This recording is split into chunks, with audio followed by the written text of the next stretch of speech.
नमस्कार प्यारे बच्चों, स्वागत है आपका अपने YouTube channel Shamsher Hindi academy में। प्यारे बच्चों, हम लेकर हाजिर हुए हैं कक्षा 8 की वर्कशीट, जो कि 13वें नंबर की वर्कशीट है। शिक्षा निदेशालय दिल्ली के द्वारा जारी की गई है और इसकी तारीख है 10 तारीख 11वां महीना 2020। और सबसे अहम बात है, चिट्ठियों की अनूठी दुनिया पाठ के लिए हमने ये वर्कशीट दिल्ली सरकार ने बनाई है, जिसका सरलीकरण हम आपके सामने लेकर हाजिर हुए हैं। यह एक गद्यांश है, पाठ का पठित गद्यांश है और उसके प्रश्नोत्तर इसके नीचे दिए गए हैं। जो येलो कलर में हुए डार्क हो रहे हैं, उनका हम आपको शब्दार्थ, नए शब्दों के अर्थ बताएंगे। मैं इसका वाचन करता हूँ, उसके बाद में इसके अर्थ भी साथ साथ करते जाएंगे। पत्र व्यवहार की बात है कि हम एक दूसरे को चिट्ठी लिख करके किस तरीके से अपनी सूचनाओं को पहुंचाते हैं। वास्तव में पत्र किसी दस्तावेज से कम नहीं, रिकॉर्ड से कम नहीं, प्रमाण से कम नहीं। पंत के 200 पत्र बच्चन के नाम, पंत सुमित्रानंदन पंत और बच्चन का नाम है अमिताभ बच्चन के पिता हरिवंश राय बच्चन का नाम। दोनों कवि रहे, हरिवंश राय बच्चन और सुमित्रानंदन पंत। तो उनके पत्र, और निराला के पत्र हमको लिखो है कहा। और पत्रों के आईने में दयानंद सरस्वती समेत कई पुस्तकें आपको मिल जाएंगी। कहा जाता है कि प्रेमचंद खास तौर पर नए लेखकों को बहुत प्रेरक जवाब देते थे तथा पत्रों के जवाब में भी बहुत मुस्तैद रहते थे। मुस्तैद का मतलब तैयार रहते थे, तत्पर रहते थे। प्रेरक का मतलब प्रेरणा देने वाले।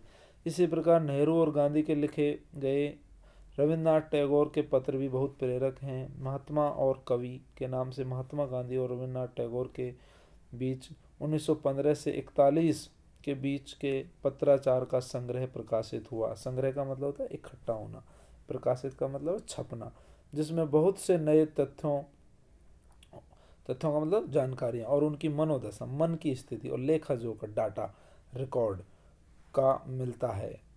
बहुत से चीज़ों का लेखा जोखा हमें मिलता है। पत्र व्यवहार की परंपरा भारत में बहुत पुरानी है। भारत में यह पत्र व्यवहार की परंपरा क्या है? बहुत पुरानी है। बहुत दिनों से इसके सबूत मिलते हैं कि भारत में पत्र व्यवहार किया जाता है।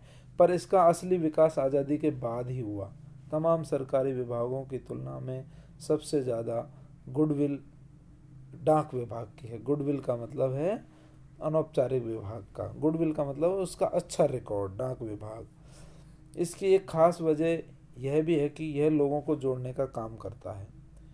डाक लोगों को जोड़ने का काम करते, घर घर तक इसकी पहुंच भी है। संचार के तमाम उन्नत साधनों, नई तकनीकों के बाद भी चिट्ठी पत्री की हैसियत बरकरार है।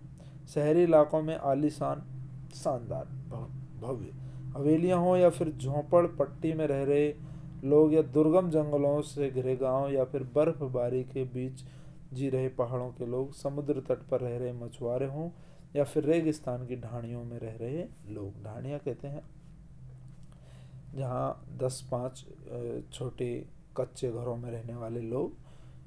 आज भी खतों का ही सबसे अधिक बेसब्री से इंतजार रहता है, अधीरता से, उतावलेपन से। एक दो नहीं, करोड़ों लोग खतों या अन्य सेवाओं के लिए रोज भारतीय डाकघरों के दरवाजे पर पहुंचते हैं। और इसकी बहुआयामी किसे कहते हैं? मल्टी डायनेमिक भूमिका नजर आती है।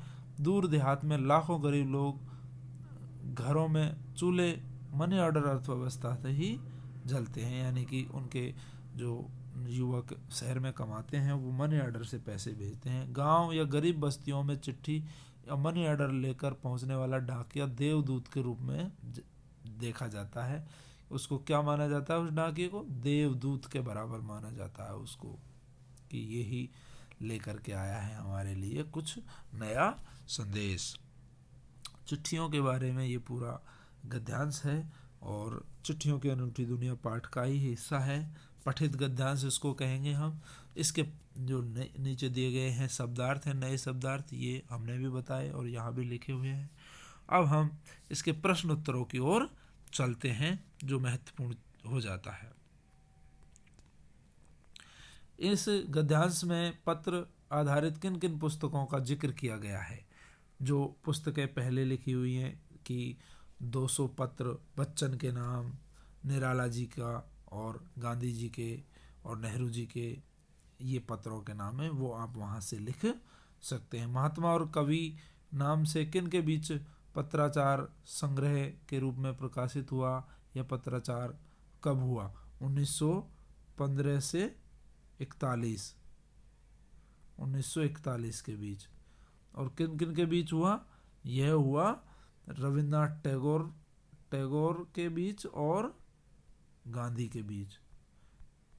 महात्मा गांधी, रविन्द्रनाथ टैगोर और महात्मा गांधी के बीच में ये पत्र व्यवहार हुआ। डाकिये को देवदूत के रूप में क्यों देखा जाता है? क्योंकि यह बहुत सारे घरों में जो मनी ऑर्डर आता है, मनी ऑर्डर यानी कि पैसे की पूर्ति की जाती है, किससे? मनी ऑर्डर से। तो वो लोगों का चूल्हा, उनका घर का खर्च तभी जलता है जब ये मनी ऑर्डर से उनके यहाँ पैसा पहुंचा देता है। तो इसलिए इसको क्या समझा जाता है? देवदूत समझा जाता है। देवदूत समझा जाता है कि यही हमारे लिए घर खर्च के पैसे लेकर के आता है। लोगों को जोड़ने का काम कौन करता है और कैसे करता है? लोगों को जोड़ने का काम कौन करता है? डाक विभाग।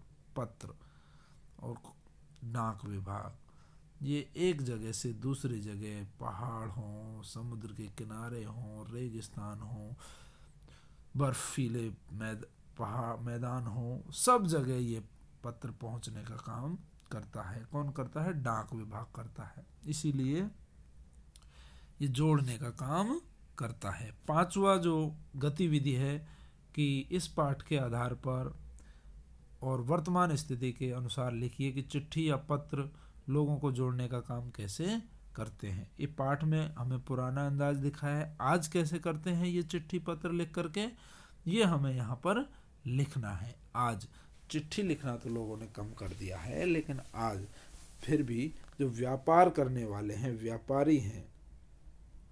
व्यापारी हैं, वो अपना हिसाब किताब, बिल आदि किससे करते हैं? डाक विभाग से ही पूरा करते हैं। डाक विभाग से ही पूरी करते हैं। इसके बारे में ये गतिविधि है, पूरी स्थिति आपको अपने आस पड़ोस से जानकारी लेकर के करनी चाहिए। कि दुकान वाले से पूछो कि आपके यहाँ बिल कैसे आते हैं, अपने माता पिता से पूछो कि डाक विभाग आपके जीवन में क्या मदद कर रहा है। इस तरीके से जो पार्सल का काम हो रहा है, जो अपन अमेज़ॉन और स्नैपडील और स्विगी, इस तरीके की जो चीज़ें मंगाते हैं इनसे, वो किस तरीके से आप तक पहुंचती हैं, ये भी एक डाक का ही काम है।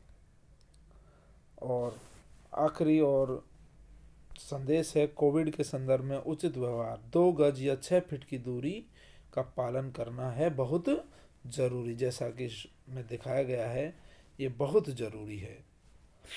ऐसे करने से आप कोरोना से बच सकते हैं। प्यारे बच्चों, ये नए प्रश्न थे और इनके उत्तर हमने आपको लिख के बताए। उम्मीद करते हैं कि आपको समझ में आया होगा। एक अनुरोध आपसे है कि हमारे वीडियो को पूरा देखें, लाइक, कमेंट्स और शेयर ज़रूर करें, क्योंकि इन्हीं फीडबैकों से हमें नया करने की उम्मीद और प्रेरणा मिलती है कि नई चीज़ें बच्चों के पास में पहुंचाई जाएं। और सब्सक्राइब करना हमारे चैनल को ना भूलें। इसको सबसे पहले सब्सक्राइब करें और अपने दोस्तों में ज़रूर शेयर करें, बांटें इसको, जिससे उन तक भी ये पहुँचे। और वीडियो को ज़्यादा से ज़्यादा लाइक और शेयर, कमेंट्स भी करें और नए वीडियो का इंतज़ार करें। धन्यवाद।